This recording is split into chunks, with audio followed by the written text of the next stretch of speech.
Hi everyone, welcome to GK hub. Okay అండి.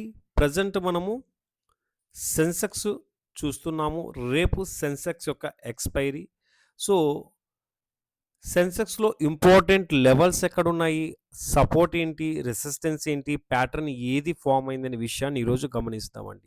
So, ఇప్పుడు మీరు గమనించినట్టయితే ఇక్కడ చూడండి, క్యాండిల్స్‌ని కొంచెం జూమ్ చేస్తున్నాను. ఏదైతే మనకు 74,855 అనేది కనిపిస్తుందో అది మనకు రెసిస్టెన్సీ 1 అవుతుంది. అలాగే 75,210 రెసిస్టెన్సీ 2 అవుతుంది. 75,632 రెసిస్టెన్సీ 3 అవుతుంది. ఓకే.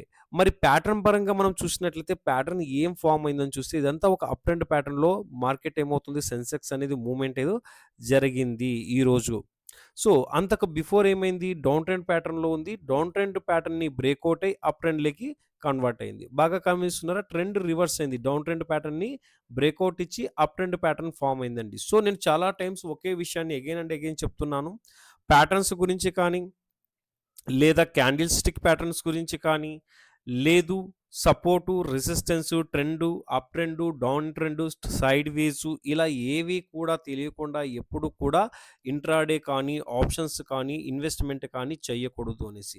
ఓకే ఫ్రెండ్స్, సబ్జెక్ట్‌ని నేర్చుకోవడానికి ట్రై చేయండి. దాని తర్వాతనే మీ వాల్యుబుల్ యొక్క ఫండ్‌ని ఇన్వెస్ట్‌మెంట్ చేయండి లేదా ట్రేడ్ చేయండి.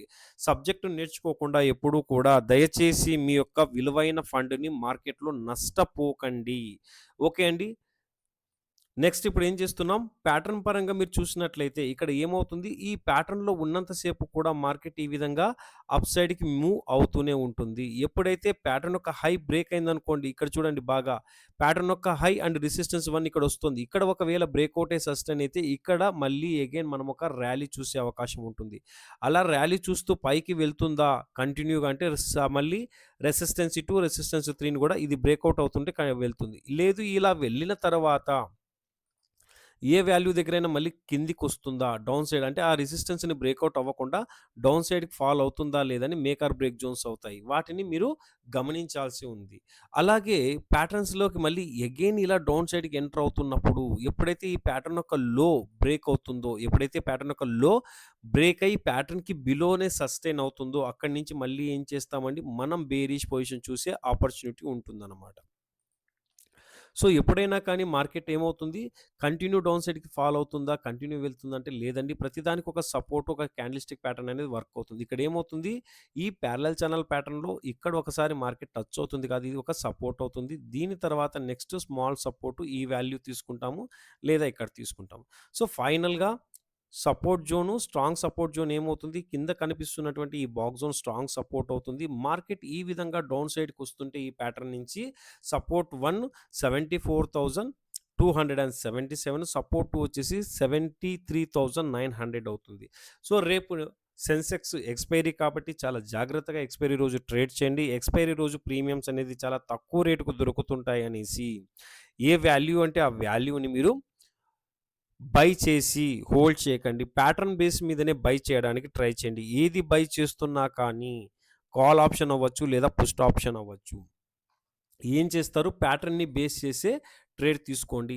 ఫర్ ఎగ్జాంపుల్ ఇక్కడ మనకేమవుతుంది, ప్యాటర్న్ యొక్క లో బ్రేక్ అయ్యి ఇలా రెడ్ క్యాండిల్ సస్టైన్ అయింది. అప్పుడేం చేస్తామంటే ఎంత చిన్న వాల్యూ అయినా లేదా చాలామంది చిన్న చిన్న వాల్యూస్ బై చేస్తుంటారు. అలాంటప్పుడు ఏం చేస్తారంటే ప్యాటర్న్ యొక్క లో బ్రేక్ అయ్యి సస్టైన్ అయింది కాబట్టి అప్పుడు మీరు bearish position put side options చూసినా ఒక అర్థం ఉందన్నమాట. బట్ తక్కువ రేటుకి వస్తున్నాయి మార్కెట్ అప్ ట్రెండ్‌లో ఉన్నప్పుడు పుట్ ఆప్షన్ తీసుకున్నారనుకోండి, అక్కడ మీరు కూడా ఎంత ప్యాటర్న్‌కి ఆపోజిట్ ఎప్పుడు ట్రేడ్ తీసుకున్నా కానీ మీరు లాస్ చూసే అవకాశాలే ఉంటాయి. ఒక బిగినర్‌గా అయితే మాత్రము మీ సీడ్ క్యాపిటల్‌ని చాలా కేర్‌ఫుల్‌గా కాపాడుకుంటూ ట్రేడ్ చేయాల్సి వస్తుంది. లేదా మీ యొక్క ఫండ్ అనేది డ్యామేజ్ అయ్యే అవకాశం ఉంటుంది. సో, ఖచ్చితంగా మార్కెట్‌లో ఒక 70+ టాపిక్స్ ఉన్నాయండి. ఆ 70+ టాపిక్స్‌ని నేర్చుకున్న తర్వాతనే ఇన్వెస్ట్‌మెంట్ కానీ, ట్రేడ్ కానీ చేయండి.